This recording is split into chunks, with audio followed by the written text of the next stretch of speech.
Chapitre 12. Suite des malheurs de la vieille. Surprise et presque ravie d'entendre la langue de mon pays, et non moins étonnée des paroles de cet homme, je lui répondis qu'il existait des infortunes plus grandes encore que celles dont il se plaignait. Je lui racontai en peu de mots les horreurs que j'avais subies, puis je retombai sans force.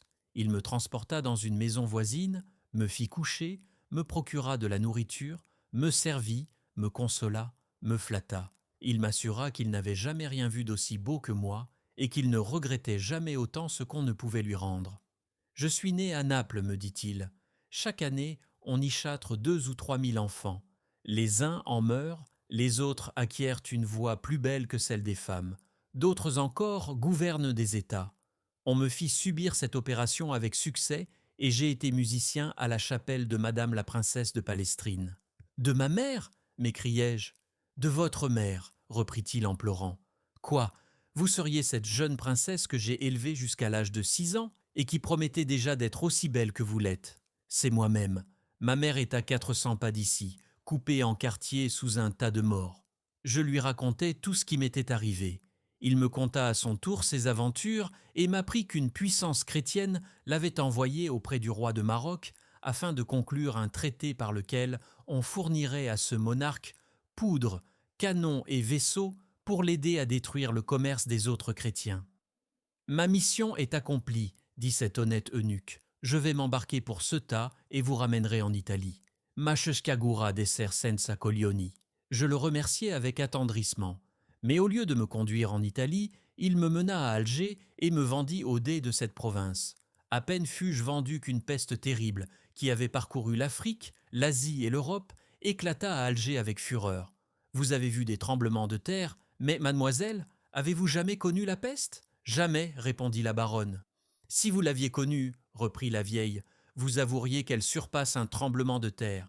Elle est commune en Afrique, j'en fus atteinte. Figurez-vous la situation de la fille d'un pape, âgée de 15 ans, qui en 3 mois avait éprouvé la pauvreté, l'esclavage, la violence presque quotidienne, avait vu sa mère coupée en 4, subi la faim et la guerre, et se voyait mourir pestiférée à Alger. Je ne mourus pourtant pas, mais mon eunuque, le Dey et presque tout le sérail périrent. Lorsque les premiers ravages de la peste eurent cessé, on vendit les esclaves du Dey. Un marchand m'acheta et me mena à Tunis. Il me revendit à un autre qui me revendit à Tripoli. De Tripoli, je passai à Alexandrie. D'Alexandrie à Smyrne, de Smyrne à Constantinople. J'appartins enfin à un aga des janissaires qui fut bientôt envoyé défendre Azov contre les Russes qui l'assiégeaient. L'aga, homme fort galant, emmena son sérail et nous installa dans un petit fort sur les Palus Méotides, gardé par 2 eunuques noirs et 20 soldats. On tua quantité de Russes, mais ils nous le rendirent bien. Azov fut incendié et mis à sac. On n'épargna ni sexe ni âge. Seul subsista notre petit fort. Les ennemis résolurent de nous affamer. Les 20 janissaires jurèrent de ne jamais se rendre. La faim les força d'abord à manger nos 2 eunuques afin de ne pas violer leur serment. Après quelques jours, ils décidèrent de manger les femmes. Un imam très pieux et compatissant leur fit un sermon et les persuada de ne pas nous tuer entièrement. « Coupez seulement une fesse à chacune de ces dames, dit-il. Vous ferez bonne chère. S'il faut recommencer, vous en aurez encore dans quelques jours. Le ciel vous saura gré d'une action si charitable et vous serez secourus. » Son éloquence fut persuasive. On nous infligea cette horrible opération. L'imam nous appliqua le même baume qu'aux enfants qu'on vient de circoncire. Nous étions toutes près de mourir. À peine les janissaires eurent-ils fait le repas que nous leur avions fourni que les Russes arrivèrent sur des bateaux plats. Pas un janissaire ne survécut. Les Russes ne prêtèrent aucune attention à notre état. Il y a partout des chirurgiens français. L'un d'eux, fort habile, nous soigna et nous guérit. Je me souviendrai toujours que, lorsque mes plaies furent fermées, il me fit des propositions. Il nous assura que dans bien des sièges pareils, chose était arrivée et que c'était là la loi de la guerre. Dès que mes compagnes purent remarcher, on les envoya à Moscou. Moi, j'échus à un boyard qui me fit jardinière et me donnait 20 coups de fouet par jour. Ce seigneur fut roué 2 ans plus tard, avec une trentaine d'autres pour quelque intrigue de cour. Je profitais du tumulte pour m'enfuir. Je traversai toute la Russie.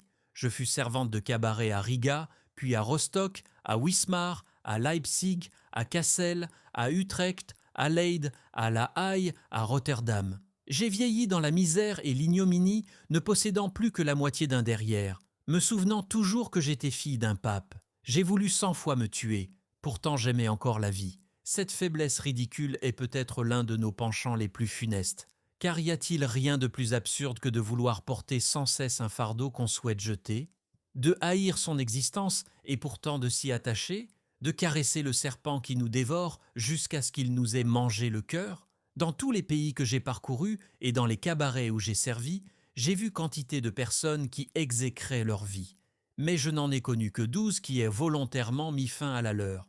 3 nègres, 4 anglais, 4 genevois et un professeur allemand nommé Robeck. Je finis par entrer au service du juif Don Issachar. Il me plaça auprès de vous, ma belle demoiselle. Je me suis attaché à votre destinée et me suis davantage occupé de vos aventures que des miennes. Je ne vous aurais même jamais parlé de mes malheurs si vous ne m'y aviez un peu poussé, et si l'usage, en mer, n'était de raconter des histoires pour tromper l'ennui. Enfin, mademoiselle, j'ai de l'expérience et je connais le monde. Divertissez-vous. Engagez chaque passager à raconter son histoire. Et s'il s'en trouve un seul qui n'ait pas souvent maudit son existence, qui ne se soit pas dit qu'il était le plus malheureux des hommes, jetez-moi dans la mer la tête la première. Chapitre 13. Comment Candide fut obligé de se séparer de la belle Cunégonde et de la vieille. Après avoir entendu l'histoire de la vieille, la belle Cunégonde lui rendit tous les égards dus à son rang et à son mérite. Elle adopta sa proposition et invita chaque passager, tour à tour, à raconter ses aventures. Candide et Cunégonde reconnurent que la vieille avait raison. Quel dommage, disait Candide, que le sage Pangloss ait été pendu, contre l'usage, dans un auto-da-fé. Il nous dirait des choses admirables sur le mal physique et le mal moral qui couvre la terre et la mer, et je me sentirais assez de force pour lui faire respectueusement quelques objections. Tandis que chacun livrait son récit, le vaisseau poursuivait sa route. On aborda à Buenos Aires, Cunégonde, le capitaine Candide et la vieille se rendirent chez le gouverneur, Don Fernando d'Ibarra, y Figueora, y Mascarenes, y Lampourdos, y Souza. Ce seigneur affichait une fierté proportionnée à la longueur de son nom. Il parlait aux hommes avec un dédain superbe, le nez haut, la voix impérieuse, le ton dominateur, la démarche altière, si bien que tous ceux qui le saluaient étaient tentés de le battre. Il aimait les femmes avec passion. Cunégonde lui parut la plus belle qu'il eût jamais vue. La première chose qu'il demanda fut si elle n'était pas l'épouse du capitaine. Le ton de cette question alarma Candide. Il n'osa dire qu'elle était sa femme, puisqu'elle ne l'était pas. Il n'osa pas davantage la dire sa sœur, puisqu'elle ne l'était pas non plus. Et bien que ce mensonge officieux eût été courant chez les anciens et pût encore servir les modernes, son âme était trop droite pour trahir la vérité. « Mademoiselle Cunégonde, dit-il, doit me faire l'honneur de m'épouser, et nous supplions votre Excellence de vouloir bien célébrer notre noce. » Don Fernando d'Ibarra, y Figueora, y Mascarenes, y Lampourdos, y Souza, relevant sa moustache, sourit d'un air amer et ordonna au capitaine Candide d'aller passer la revue de sa compagnie. Candide obéit. Le gouverneur resta seul avec Cunégonde. Il lui déclara sa passion et lui affirma que, dès le lendemain, il l'épouserait publiquement à l'église, ou autrement, selon ce qu'exigeraient ses charmes. Cunégonde demanda un quart d'heure pour se recueillir, consulter la vieille et décider. La vieille lui dit « Mademoiselle, vous avez 72 quartiers et pas un écu. Il ne tient qu'à vous de devenir l'épouse du plus grand seigneur de l'Amérique méridionale, qui possède une fort belle moustache. Est-ce à vous de vous piquer d'une fidélité absolue? Vous avez été violée par les Bulgares. Un juif et un inquisiteur ont partagé vos faveurs. Les malheurs donnent des droits. Si j'étais à votre place, je n'hésiterais pas à épouser monsieur le gouverneur et à faire ainsi la fortune du capitaine Candide. » Tandis que la vieille parlait avec toute la prudence que donnent l'âge et l'expérience, on vit entrer dans le port un petit vaisseau transportant un alcade et des alguazils. Voici ce qui s'était passé. La vieille avait justement deviné qu'un cordelier à la grande manche avait volé l'argent et les bijoux de Cunégonde à Badajoz, lorsqu'elle s'enfuyait précipitamment avec Candide. Ce moine avait tenté de vendre quelques pierreries à un joaillier qui les reconnut comme appartenant au grand inquisiteur. Avant d'être pendu, le cordelier avoua son vol, dénonça les personnes impliquées et indiqua la route qu'elles avaient reprise. La fuite de Cunégonde et de Candide était déjà connue. On les poursuivit jusqu'à Cadix. Un vaisseau fut envoyé sans délai à leur poursuite. Il était déjà arrivé dans le port de Buenos Aires. On apprit qu'un alcade allait débarquer et qu'on recherchait les meurtriers de Monseigneur le Grand Inquisiteur. La vieille comprit aussitôt ce qu'il fallait faire. « Vous ne pouvez pas fuir, dit-elle à Cunégonde, et vous n'avez rien à craindre. Ce n'est pas vous qui avez tué Monseigneur, et le gouverneur qui vous aime ne permettra pas qu'on vous maltraite. Restez. » Elle courut immédiatement trouver Candide. « Fuyez, lui dit-elle, ou dans 1 heure vous serez brûlé. » Il n'y avait pas un instant à perdre. Mais comment quitter Cunégonde? Et où trouver refuge? Chapitre 14. Comment Candide et Cacambo furent reçus chez les Jésuites du Paraguay. Candide avait emmené de Cadix un valet tel qu'on en rencontre sur les côtes d'Espagne et dans les colonies. C'était un quart d'Espagnol, né d'un métis dans le Tucumán. Il avait successivement été enfant de chœur, sacristain, matelot, moine, facteur, soldat et laquais. Il s'appelait Cacambo et aimait beaucoup son maître, parce que celui-ci était fort bon. Il sella promptement les 2 chevaux andalous. « Allons, mon maître, dit-il, suivons le conseil de la vieille. Partons et fuyons sans regarder derrière nous. » Candide pleurait. « Ô ma chère Cunégonde, faut-il vous abandonner au moment où monsieur le gouverneur veut faire nos noces? Amenée de si loin, que deviendrez-vous? » « Elle deviendra ce qu'elle pourra, » répondit Cacambo. « Les femmes ne sont jamais embarrassées d'elles-mêmes. Dieu y pourvoit. Courons. »« Où me conduis-tu? Où allons-nous? Que deviendrons-nous sans Cunégonde? » répétait Candide. « Par Saint-Jacques de Compostelle, dit Cacambo, vous alliez combattre les Jésuites. Allons combattre pour eux.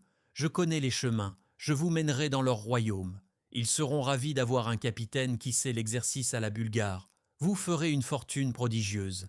Quand on n'a pas son compte dans un monde, on le trouve dans un autre. C'est un grand plaisir de voir et de faire des choses nouvelles. »« As-tu donc déjà été au Paraguay ?» demanda Candide. « Assurément, répondit Cacambo. J'ai été cuistre au collège de l'Assomption, et je connais le gouvernement des Padres comme les rues de Cadix. C'est un gouvernement admirable. Le royaume a plus de 300 lieues de diamètre. Il est divisé en 30 provinces. Les Padres y possèdent tout, et les peuples rien. C'est le chef-d'œuvre de la raison et de la justice.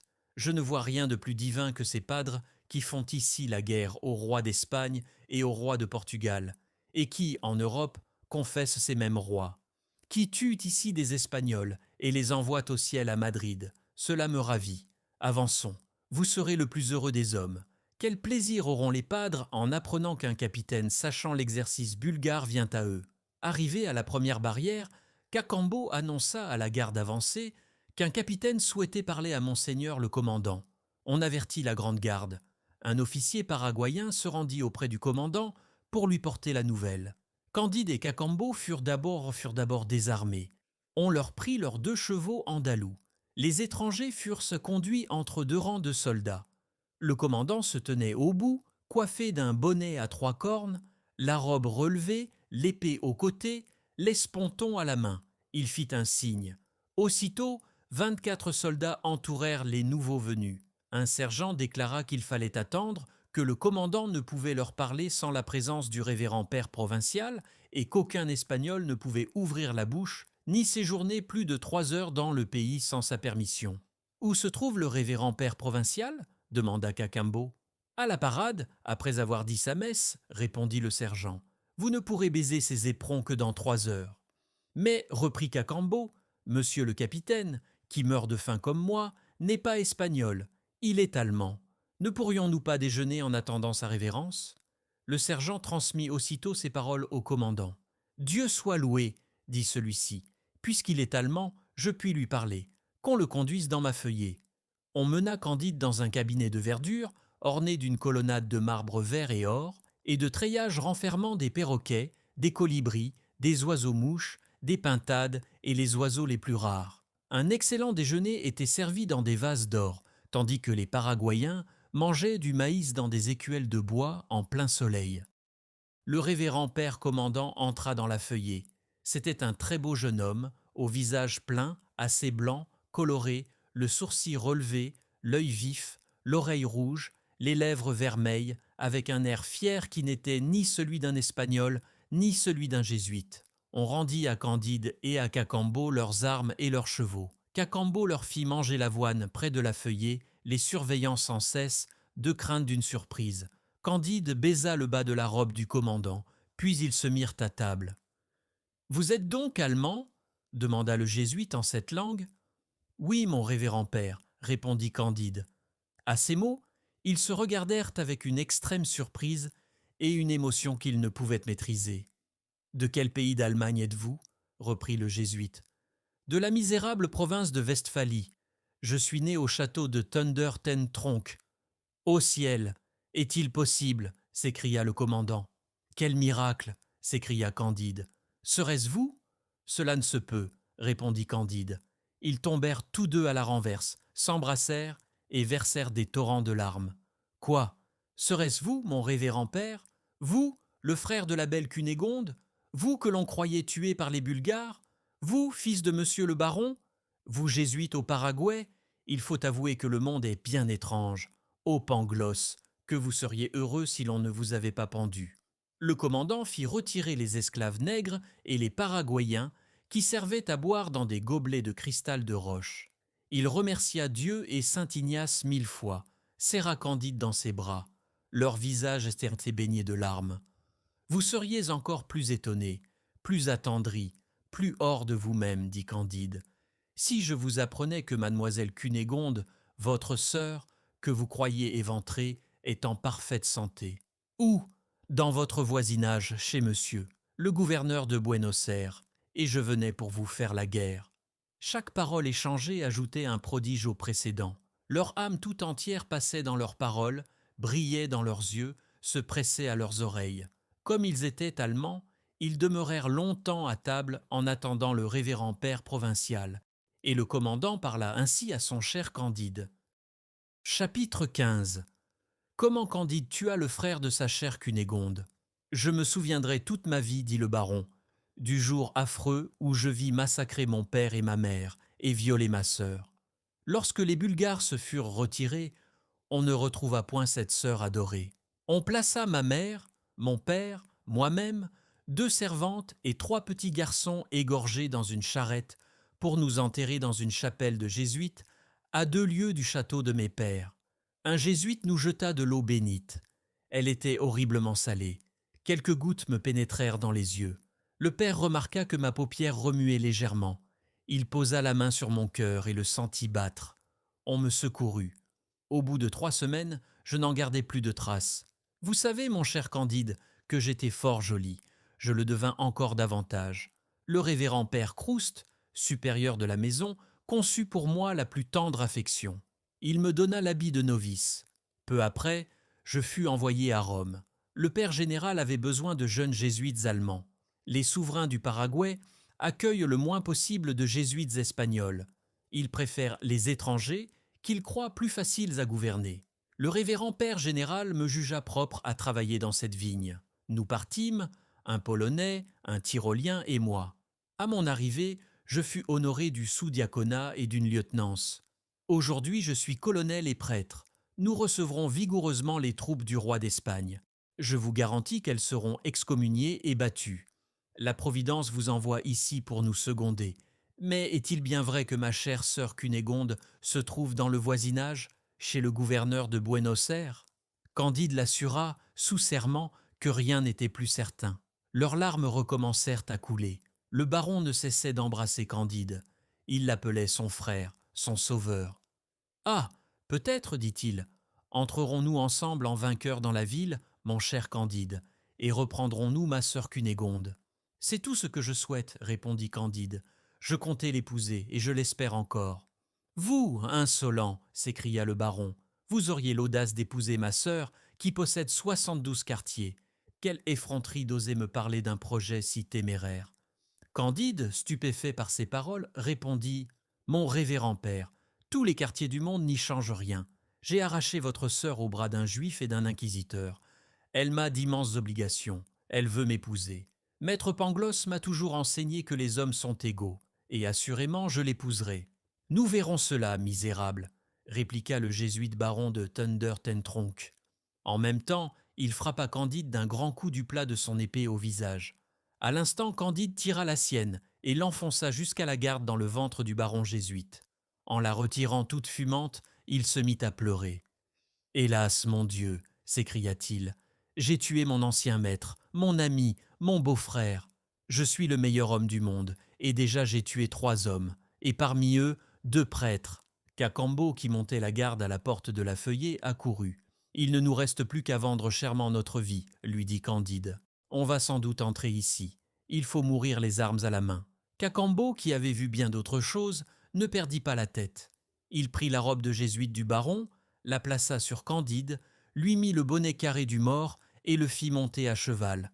Tout cela s'accomplit en un clin d'œil. « Galopons, mon maître, on vous prendra pour un jésuite allant donner des ordres et nous aurons franchi les frontières avant qu'on puisse nous poursuivre. » Déjà il s'élançait en criant en espagnol « Place, place pour le révérend père colonel !» Chapitre 16. Ce qui advint aux 2 voyageurs avec 2 filles, 2 singes et les sauvages nommés au rayon. Candide et son valet avaient déjà franchi les barrières, et nul, dans le camp, n'était encore informé de la mort du jésuite allemand. Le vigilant Cacambo avait rempli sa valise de pain, de chocolat, de jambon, de fruits et de quelques mesures de vin. Ils s'enfoncèrent, montés sur leurs chevaux andalous, dans un pays inconnu, où aucune route ne se dessinait. Enfin, ils découvrirent une belle prairie traversée de ruisseaux. Ils laissèrent paître leurs montures. Cacambo proposa de manger et donna l'exemple. « Comment veux-tu que je mange du jambon ?» disait Candide, après avoir tué le fils de monsieur le baron et me voir condamné à ne jamais revoir la belle Cunégonde. À quoi bon prolonger mes jours misérables si je dois les traîner loin d'elle, dans le remords et le désespoir? Et que dira le journal de Trévoux ? Tout en parlant ainsi, il ne laissa pas de manger. Le soleil se couchait lorsque les 2 voyageurs entendirent des cris qui semblèrent poussés par des femmes. Ignorant s'il s'agissait de douleur ou de joie, ils se levèrent aussitôt, inquiets comme on l'est toujours en terre inconnue. Les clameurs venaient de 2 jeunes filles entièrement nues qui couraient légèrement au bord de la prairie, poursuivies par 2 singes leur mordant les fesses. Candide, touché de compassion, saisit son fusil espagnol à 2 coups. Il avait appris, chez les Bulgares, à tirer avec précision. Il aurait abattu une noisette sans effleurer les feuilles. Il tira et tua les 2 singes. « Dieu soit loué, mon cher Cacambo, j'ai délivré ces pauvres créatures d'un grand danger. Si j'ai péché en tuant un inquisiteur et un jésuite, j'ai réparé ma faute en sauvant la vie à 2 filles. Ce sont peut-être des demoiselles de qualité. Cette aventure pourrait nous valoir de grands avantages. » Il allait poursuivre lorsqu'il vit les 2 jeunes filles se jeter sur les singes, les embrasser tendrement, pleurer sur leur corps et remplir l'air de lamentation. « Je ne m'attendais pas à tant de bonté d'âme, » dit-il enfin. Cacambo répondit « Vous venez de commettre un beau chef-d'œuvre, mon maître. Vous avez tué les 2 amants de ces demoiselles. »« Leurs amants, est-ce possible? Vous vous moquez de moi. »« Vous êtes toujours surpris de tout, » répondit Cacambo. « Pourquoi serait-il étrange que, dans certains pays, des singes obtiennent les faveurs des dames? Ils sont des quarts d'hommes, comme je suis un quart d'Espagnol. Hélas, je me souviens que maître Pangloss racontait de semblables faits, que ces unions avaient produit des égypans, des faunes, des satyres, et que de grands personnages de l'Antiquité en avaient vu. Je croyais ces histoires fabuleuses. « Vous voyez maintenant qu'elles sont vraies, » reprit Cacambo. « Je crains seulement que ces dames ne nous causent quelque mauvais tour. » Ces réflexions décidèrent Candide à quitter la prairie pour s'enfoncer dans un bois. Ils soupèrent, maudirent l'inquisiteur de Portugal, le gouverneur de Buenos Aires et le baron, puis s'endormirent sur la mousse. À leur réveil, ils se trouvèrent incapables de bouger. Pendant la nuit, les oreillons, habitants du pays, prévenus par les 2 jeunes filles, les avaient solidement liés avec des cordes d'écorce. Une 50aine d'oreillons nus, armés de flèches, de massues et de haches de pierre, les entouraient. Certains faisaient débouillir une grande chaudière, d'autres préparaient des broches. Tous criaient « C'est un jésuite, c'est un jésuite, nous serons vengés, mangeons du jésuite. » Je vous l'avais bien dit, mon cher maître, que ces 2 filles nous joueraient un mauvais tour, murmura Cacambo. En voyant la chaudière et les broches, Candide s'écria « Nous allons être rôtis ou bouillis. Que dirait maître Pangloss en voyant ce qu'est la pure nature? Tout est bien, soit, mais j'avoue qu'il est cruel d'avoir perdu mademoiselle Cunégonde et d'être mis à la broche par des oreillons. Cacambo gardait son sang-froid. Ne désespérez pas, dit-il, je comprends un peu leur langue, je vais leur parler. Représentez-leur bien combien il est inhumain de cuire des hommes et combien cela est peu chrétien, ajouta Candide. Cacambo s'adressa aux oreillons. Messieurs, vous voulez donc manger un jésuite aujourd'hui? C'est fort bien, rien n'est plus juste que de traiter ainsi ses ennemis. Le droit naturel nous enseigne à tuer notre prochain, et c'est ce qu'on pratique partout. Si nous ne mangeons pas nos ennemis, c'est que nous avons d'autres ressources. Mais vous n'êtes pas dans le même cas. Il vaut mieux manger ses ennemis que d'abandonner au corbeau le fruit de la victoire. Cependant, vous ne voudriez pas manger vos amis. Vous croyez mettre un jésuite à la broche. Or, celui que vous tenez est l'ennemi de vos ennemis. Il vient de tuer un jésuite et porte ses dépouilles. Je suis né dans votre pays. Cet homme est mon maître. Pour vérifier mes paroles, prenez sa robe, portez-la à la première barrière du royaume des Padres et demandez si mon maître n'a pas tué un officier jésuite. Vous en aurez vite la preuve. S'il vous a menti, vous pourrez toujours nous manger. Mais si je dis vrai, vous connaissez trop bien les principes du droit public et vos propres lois pour ne pas nous accorder la grâce. Les oreillons trouvèrent ce raisonnement fort sensé. Ils envoyèrent 2 notables s'informer. Ceux-ci revinrent bientôt confirmer les paroles de Cacambo. Les oreillons détachèrent les prisonniers, leur prodiguèrent les marques de civilité, leur offrirent des filles, des rafraîchissements et les reconduisirent jusqu'aux frontières en criant joyeusement « Il n'est point jésuite, il n'est point jésuite ». Candide ne cessait d'admirer sa délivrance. Quel peuple, quels hommes, quelles mœurs! Si je n'avais pas eu le bonheur de transpercer le frère de mademoiselle Cunégonde, j'étais mangé sans recours. Après tout, la pure nature est bonne. Ces gens, dès qu'ils ont su que je n'étais pas jésuite, m'ont comblé d'honnêteté au lieu de me dévorer.